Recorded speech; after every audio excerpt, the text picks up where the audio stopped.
Il est adulé par quelques dizaines d'auditrices qui, depuis qu'elles le connaissent, apprécient davantage leur mari, Jean-Jacques Perroni.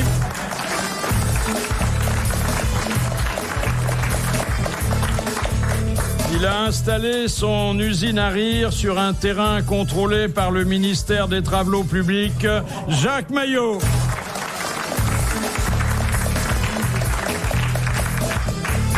Depuis 30 ans, il a frappé plus de formules à l'emporte-pièce que l'administration des monnaies n'a fabriqué d'euros, Bernard Mabille.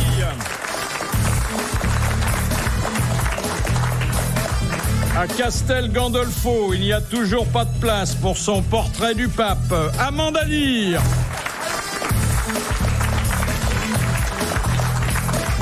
Il s'est consolé de n'avoir pas connu Guitry en écrivant sur lui un très joli livre, Michel Galabru.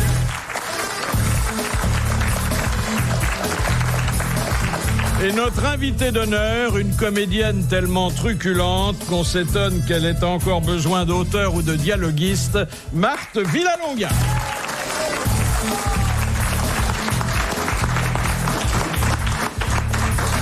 Marthe Villalonga, qu'est-ce qui a été le plus important dans votre carrière? Les accents méditerranéens ou l'accent de la vérité? L'accent de la vérité.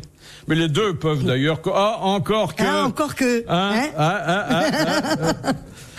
À qui sont destinés les ponchos que vous tricotez durant vos tournages? J'ai pas résisté devant cette contrepétrie. C'est vrai que vous tricotez pendant les tournages. Oui, c'est vrai. Bon. Mais je peux vous en faire un si vous voulez de ponchos. Moi, j'aurais besoin pour le prochain hiver d'un préservatif en laine. Ah, j'ai pas encore... ça m'est pas venu à l'idée, mais pourquoi pas? Mais elle n'a pas la mesure. Voilà, c'est ce que j'allais dire. Il faudra me demander les dimensions. Vous savez, une plotte suffira.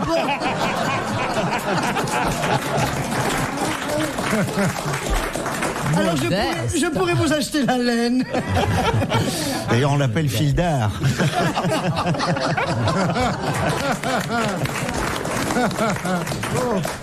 Oh, ça démarre fort. Pourquoi n'êtes-vous jamais retourné dans le pays de votre enfance? Mais parce que j'en ai pas envie. Oui, mais alors pourquoi vous n'en avez pas envie? Eh bien, tout simplement parce que j'ai des souvenirs tellement extraordinaires de ma jeunesse. Il faut pas les gâcher. Voilà, oui. Je veux pas les gâcher, c'est tout. Ouais. Est-ce que vous avez des affinités particulières avec Patrick Bruel? C'est mon fils dans les films. Ah oui. Voilà. Ah, c'est un bon garçon, hein. Oh, oui, puis charmant. doué, puis... Mais oui. Ah oui. Il sait tout faire. Ah oui. Il chante, il joue la comédie, enfin tout, quoi. Oh, puis bien d'autres choses, qui ne relèvent pas de notre compétence. Non, puis en tant que mère, je peux pas lui demander certains détails, quand même. Est-ce qu'on escalade parfois le mur? Ça dépend quel mur. De votre vie privée. Moi, je l'escalade, mais les autres, non. Non.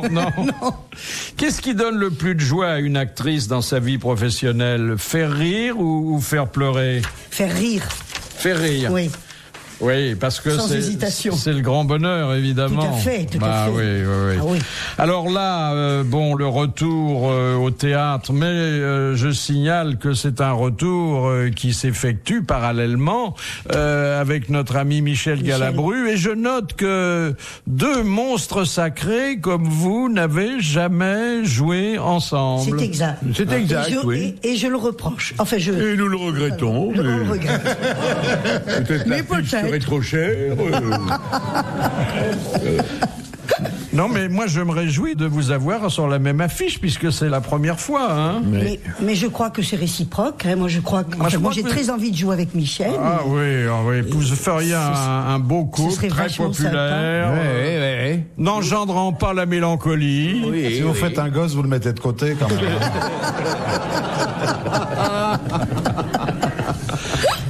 Cela dit, le courage, c'est aussi nécessaire que le talent quand on remonte sur une scène. Hein.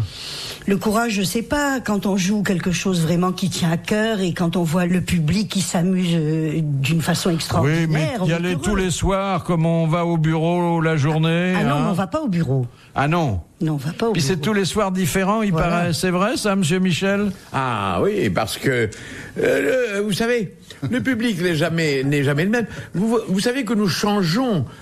Tout est théâtre, hein, nous jouons tout le temps, dans le fond.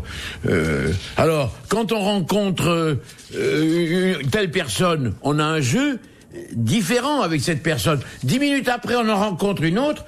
On est un autre personnage. Donc au théâtre, le public changeant, nous changeons, n'est-ce pas? C'est ça qui est intéressant, n'est-ce pas? Je vais vous faire un peu un cours, si vous voulez. Il est certain que le public du vendredi n'est pas celui du samedi, comme ce n'est pas celui du mardi, comme jouer en Belgique n'est pas jouer à Marseille. Et alors donc, il y a comme de la part de l'acteur, enfin de certains grands acteurs, bien entendu, nous nous adressons là à l'élite. Il y a là, évidemment, transmission de pensée. C'est ça qui est intéressant. On a des coins qui ne sont pas pour vous, on les sent. On a une antipathie à gauche, une antipathie à droite. À nous, de les gagner.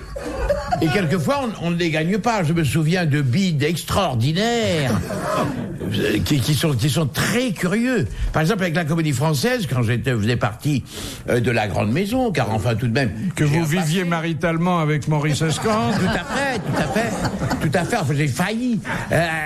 Eh bien, quand on jouait le dindon, moi j'avais un petit rôle, on jouait le dindon de Fesneau, pièce extraordinairement drôle. À Paris, c'était du délire continuel. On va à Enghien, à 12 km, avec la même distribution. Pas un rire. Ce sont des choses très curieuses. Et à ce moment-là, Fernand Ledoux, qui était un farceur, très drôle et un très grand comédien, s'est mis brusquement, et là, ça m'a débité le cid. Et ils n'ont pas bougé non plus. Ça, vous voyez comment le public peut changer. Et on n'a jamais compris pourquoi. Quelquefois, où il y a aussi la fosse d'orchestre, qui est terrible. Ah ouais. Arriver à traverser cette zone, et le public est loin, donc il faut adapter son jeu.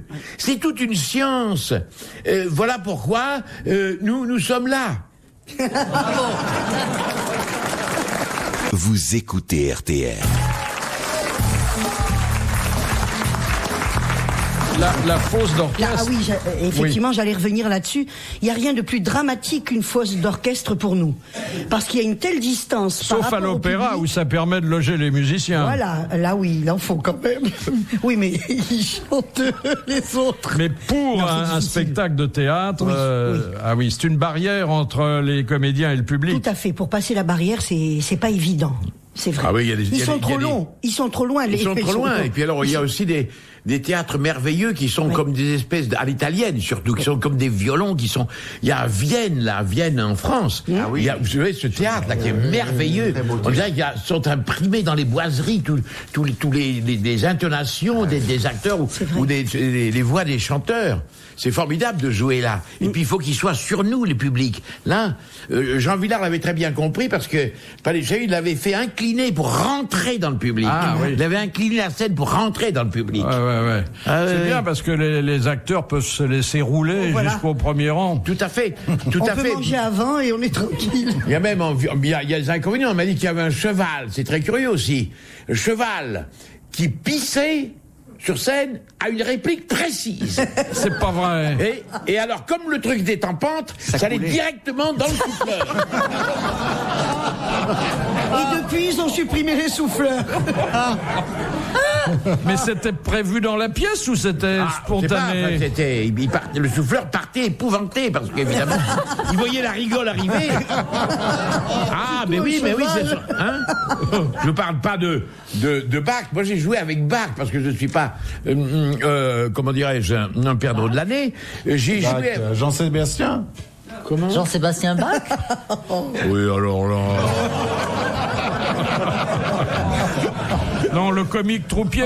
Bach, qui était un très grand, qui était extraordinaire. Moi, j'étais élève du conservatoire.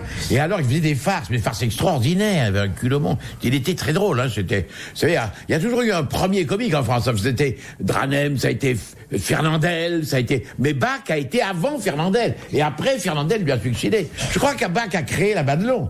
Des trucs comme ça. Bon, alors, pour en revenir, Bach s'était mis un soir, on jouait tir au flanc, une pièce militaire, il s'était mis dans le souffleur, il nous présentait son arrière-train, il s'était mis une pipe, là vous savez, il avait dessiné des sourcils sur ses fesses, et évidemment, quand on est arrivé là, impossible de continuer, parce que cette vision était épouvantable et très drôle en même temps. Il y avait de la fumée qui sortait ou pas? On savait rire, hein, non. On savait rire. C'est arrivé, je ne sais pas si vous êtes au courant, avec Desmarais, dans une pièce qu'elle jouait avec Fabry. Et Fabry faisait des farces de temps en temps. Et particulièrement, on avait l'habitude, à la dernière, de se laisser complètement aller, de faire n'importe quoi. Et à un moment donné, il y avait une grande malle dans cette pièce. Et il s'était mis dedans. Il avait présenté son arrière-train, il avait mis la pipe, comme il fumait tout le temps la pipe. Et à un moment donné, Sophie Desmarais soulève le couvercle et elle n'a pas pu continuer, ils ont baissé le rideau. Ah oui. Alors c'est vrai que ça fasse rire les arrière-trains comme ça. Et oui, surtout avec une pipe. Hein? En principe, c'est pas là que ça se passe. C'est vrai que c'est un arrière-train tout seul ou une pipe toute seule, ça fait... mais les deux ensemble, hein. Ah oui, oui. Vous écoutez RTL. Philippe Bouvard sur RTL, 4h, 4h30, les grosses têtes dans la nuit des temps. Devinette et chirurgie dans vos grosses têtes dans la nuit des temps du 9 octobre 2001. Autour de Philippe Bouvard, Jean-Jacques Perroni, Jacques Maillot, Bernard Mabille, Amanda Lear, Michel Galabru et l'invité d'honneur Marc Villalonga. Première citation que nous envoie Monsieur Félix de Poitiers, qui a dit « Ma femme dit tout le temps qu'elle est sans défense, heureusement pour elle, car grosse comme elle est, on la prendrait pour un éléphant. » Pierre Doris. C'est Pierre Doris. Bonne réponse de Jean-Jacques Perroni. Vous avez déjà joué avec Doris? Non, jamais. Non, jamais. Ah, là aussi, c'est un personnage. Hein. Vous savez ce qu'on fait quand un éléphant a la diarrhée? De la place, beaucoup de place. Et vous connaissez l'éléphante qui dit à sa copine « Ah, je suis indisposé, il faut que j'aille m'acheter un mouton. »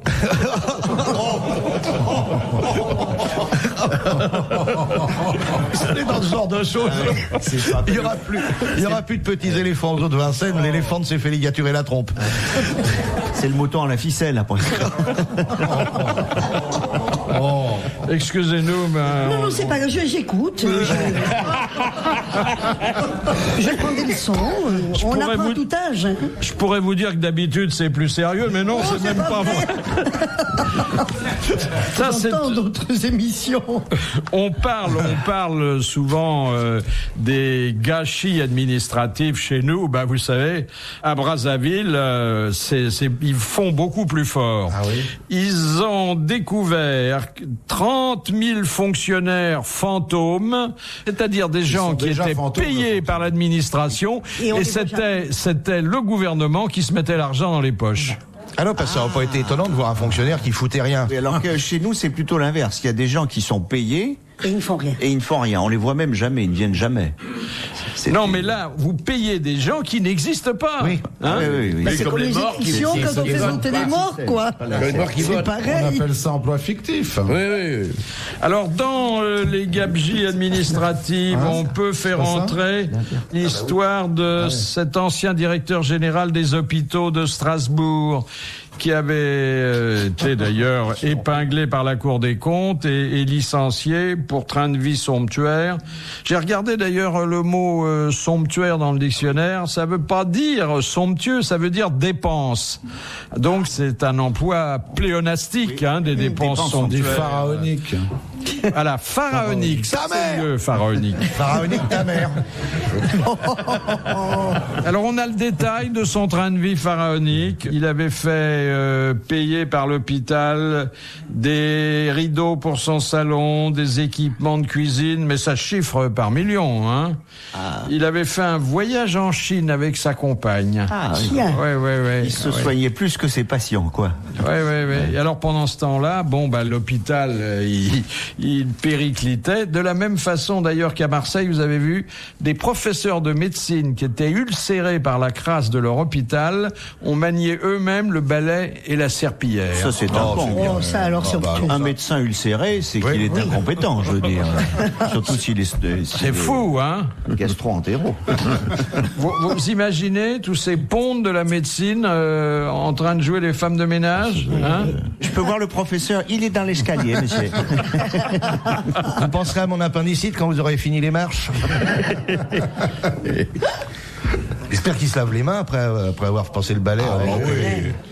Puis alors, quand ils opèrent, si vous oubliez une serpillière dans la vache,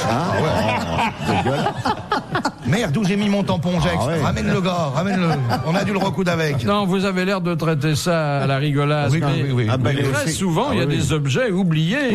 Dans les... Oui, c'est terrible ça. Hein, Alors, c'est des objets qui, parfois, aggravent le cas du patient, mais qui manquent souvent aux praticiens. Oui.